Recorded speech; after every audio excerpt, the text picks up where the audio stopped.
اس کے بعد دوسری بڑی چیز کیا ہے؟ دوسری بڑی چیز ہے کہ اس کے ساتھ فالٹس کون سے بننے ہیں، یہیں پہ سمجھ لیں کہ جب اس کی تخلیق ہوئی، اس کی کریشن ہوئی، تو یہ نہیں ہو سکتا کہ اس کے کریٹر کو پتہ نہ ہو کہ اس کے اندر کون کون سی خرابیاں واقع ہوں گی اور ان کا ازالہ کیا ہوگا، ان خرابیوں کو کس چیز سے دور کیا جائے گا، اٹس مین کہ اس کا علاج کیسے ہوگا، اس کی ڈیزیز کیسی ہوں گی، اس کا علاج کیسے ہوگا، علاج کے لیے میڈیسن کون سی ہوگی۔ جب اس کی تخلیق ہوئی، اب غور کر لیں کہ کسی بھی فرم کی کوئی مینوفیکچرنگ ہوتی ہے تو اس پروڈکٹ کے ساتھ اس کی یوزر گائیڈ ہوتی ہے، اس کی مینول گائیڈ ہوتی ہے، جس میں یہ سارا کچھ لکھا ہوتا ہے کہ اس کے اندر خرابیاں اس طرح کی پیدا ہوں گی، اس کو استعمال اس طرح کرنا ہے، اس کے لیے احتیاطیں یہ ہیں، اس کی حفاظت ایسے ہوگی وغیرہ وغیرہ، سارا کچھ لکھا ہوتا ہے۔ اب یہ نہیں ہو سکتا کہ ایک ایسی پروڈکٹ، ایک ایسی مینوفیکچرنگ کہ جو اس کریٹر کے علاوہ اور کوئی کر ہی نہیں سکتا، تو اس کے ساتھ یوزر گائیڈ نہ ہو، اس کی پیچیدگیوں کا حل نہ ہو، اس کے لیے میڈیسن نہ ہو، اس کے لیے اس کی ضرورت کے ازالے اسی وقت پیدا نہ کیے گئے ہوں، یہ ہو ہی نہیں سکتا۔ اب یہ نہیں ہو سکتا کہ انسان تو ہے آج سے 400 سال پہلے کا، اس کو بیماری ہو گئی ہے، اس کو النس ہو گئی ہے، اس کو باڈی کے اندر کوئی پیچیدگی پیدا ہو گئی ہے، یہ نہیں ہو سکتا کہ جناب وہ آج کے دور کے ماڈرن سائنس کے سائنٹسٹ سے دوا لینے آ جائے، یہ نہیں ہو سکتا۔ اللہ تبارک و تعالیٰ نے اس کے لیے میڈیسن اسی وقت پیدا فرما دی، اس کا علاج اسی وقت پیدا فرما دیا۔ اب آج کے یہ دعوے یہاں پہ کتنے اتھینٹک رہ جاتے ہیں کہ جناب modern medicine, modern medical science, جدید طب جدید وغیرہ وغیرہ، یہ ساری چیزیں جو ہیں آپ خود غور کر لیں کہ ان کی حیثیت کیا رہتی ہے۔ تو پتہ چلا کہ اس کی پیدائش کے ساتھ ہی اس کی خرابیوں کے ازالے کے لیے اسباب یعنی میڈیسن جو ہے اسی وقت پیدا کر دی گئی۔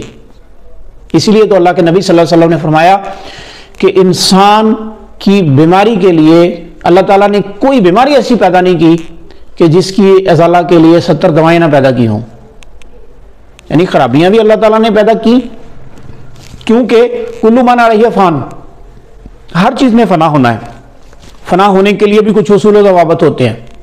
تو اس کا مطلب ہے کہ اس کی جو خرابیاں پیدا ہوں گی، ہر خرابی کے لیے 70 ازالے بھی موجود ہیں، 70 دوائیں بھی پہلے سے موجود ہیں جب سے اس کی کریشن ہو گئی، اس کی مینوفیکچرنگ ہو گئی، ساتھ میں اس کے پرزوں کی مینوفیکچرنگ بھی ہوگی، ساتھ میں اس کے پرزوں کے اسباب کی مینوفیکچرنگ بھی ہو گئی۔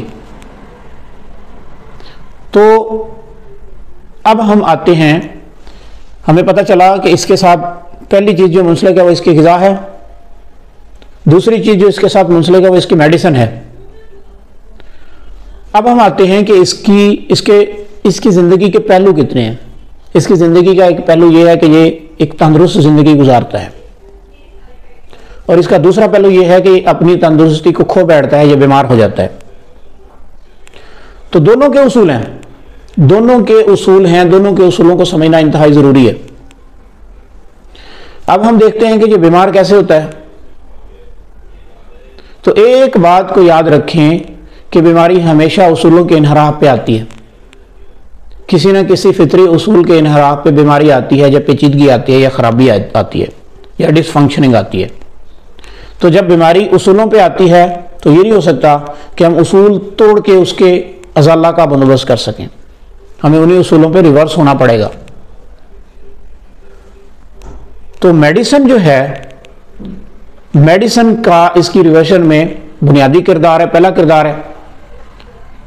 اب ہم یہ سمجھتے ہیں کہ میڈیسن کا اس کی زندگی میں کردار کیا ہے۔ تو یاد رکھیں کہ انسان کی نارمل تندرست زندگی میں دوا کا کوئی کام نہیں ہے۔ یہ ایک ایسا جملہ ہے جو آپ کی زندگی کے لیے انقلاب برپا کر سکتا ہے۔ آپ کی تندرست نارمل زندگی میں دوا کا کوئی کام نہیں ہے۔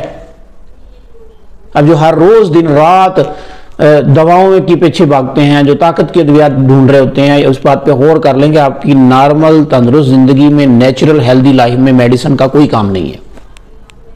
آپ کی نیچرل ہیلتھ کے ساتھ، آپ کی فطری صحت کے ساتھ جو تعلق ہے وہ غذا کا ہے، جو آپ نے ساری زندگی کھائی ہے۔ کیوں دوا کا تعلق نہیں ہے؟ دوا تو ہم کھاتے ہیں بیمار ہونے کے بعد، بیمار ہونے سے پہلے تو دوا کا تعلق ہی کوئی نہیں ہے. تو اس کا مطلب ہے کہ انسان کی نارمل تندرست زندگی میں دوا کا کوئی کام نہیں ہے. اب جو سارے کا سارا انحصار ادویات پہ کیے بیٹھے ہیں وہ اس بات پہ غور کر لیں. انسان بیمار کیوں ہوا؟ اس کے مختلف عوامل ہیں. ان میں سے جو اس کے ساتھ جڑا ہوا کلوز ترین عمل ہے وہ یہ ہے کہ اس نے کھایا کیا. کیونکہ غذا اس کی گروتھ کر رہی تھی، اس کو قوت دے رہی تھی، اس کو قوت دیتے دیتے اس نے اس کو کڑیل جوان بنایا. لیکن بنے ہوئے کڑیل جوان کو ایک دن ایسا موقع آیا کہ وہ بس بستر علالت پہ چلا گیا، بیمار ہو کے بستر پہ چلا گیا. تو غذا کھاتے کھاتے ہی بیمار ہوا نا وہ. اس کا مطلب ہے کہ اس نے اپنی غذا کو غلط کیا. کہیں نہ کہیں غذا اس کی جو فورس بڑھ رہی تھی اس کے اگینسٹ چلی گئی، اس کے خلاف ہو گئی. جب غذا اس کی مخالف ہوئی تو اس نے اس کے جسم کو توڑنا شروع کر دیا، اس کی قوت کو توڑا، اس کو بیمار کر کے بستر پہ ڈال دیا. اب یہ ایسا راز ہے کہ جس کا سمجھنا، جس کا جاننا آپ کے لیے پہلی بنیادی ضرورت ہے. اس سے پتہ چلا کہ غذا جو ہے، غذا میں اتنی طاقت ہے کہ وہ کڑیل جوان بناتی ہے، طاقتور بناتی ہے، اور بنے ہوئے طاقتور کو بیمار کر کے بستر علالت پہ ڈالتی ہے اور بالآخر موت کی آغوش میں سلا دیتی ہے. یہ سارے پہلو غذا کے ساتھ منسلک ہیں. اچھا، اب جب بیمار ہو جاتا ہے تو اس کے ازالے کے لیے میڈیسن کا ایک کردار ہے، لیکن میڈیسن سے بھی پہلے یہ ضروری ہے کہ جب تک ہم اس کی غذا کو درست نہیں کر رہے ہیں، جس کے غلط ہونے کی وجہ سے یہ بیمار ہوا ہے، اس کا علاج نہیں ہو سکتا. یہ کبھی اپنی اس نیچرل لائف پہ نہیں جا سکتا. اس کو دھوکہ تو دیا جا سکتا ہے، جو کہ ہر روز دیا جا رہا ہے. اس کو دھوکہ دیا جا سکتا ہے جو کہ ہر روز دیا جا رہا ہے، لیکن اس کا علاج نہیں ہو سکتا تب تک جب تک اس کی آپ اس غذا کو بحال نہیں کرتے جس نے اس کی پہلے گروتھ کی تھی، جس نے اس کو پہلے ایکٹیو کیا تھا، جس نے اس کو پہلے طاقتور کیا تھا. علاج میں سب سے پہلی شرط یہ ہے کہ پہلے اس کی غذا کی خرابی کو سمجھ کے اس کو درست کیا جائے. اس کے بعد دوسری اس کی ضرورت یہ ہے کہ اس کے لیے درست میڈیسن کا انتخاب کیا جائے. ٹھیک ہے. انسان کی بیماری کے ساتھ تین چیزیں منسلک ہیں، تین حقائق منسلک ہیں. ان کا جاننا ہر انسان کے لیے اتنا ضروری ہے کہ اس کے علاوہ اس کے لیے اور کوئی چیز اس سے بڑھ کے اہمیت کی حامل ہے ہی نہیں. اور وہ تین باتیں ہیں کہ سب سے پہلے میڈیسن، دوسرے نمبر پہ اس کی ٹریٹمنٹ یعنی علاج، اور تیسرے نمبر پہ میتھڈ آف ٹریٹمنٹ یعنی طریقہ علاج. ان تین چیزوں کے متعلق اس کو علم حاصل کرنا اتنا ہی ضروری ہے جتنا کہ اس کو کھانے کا علم ہونا چاہیے.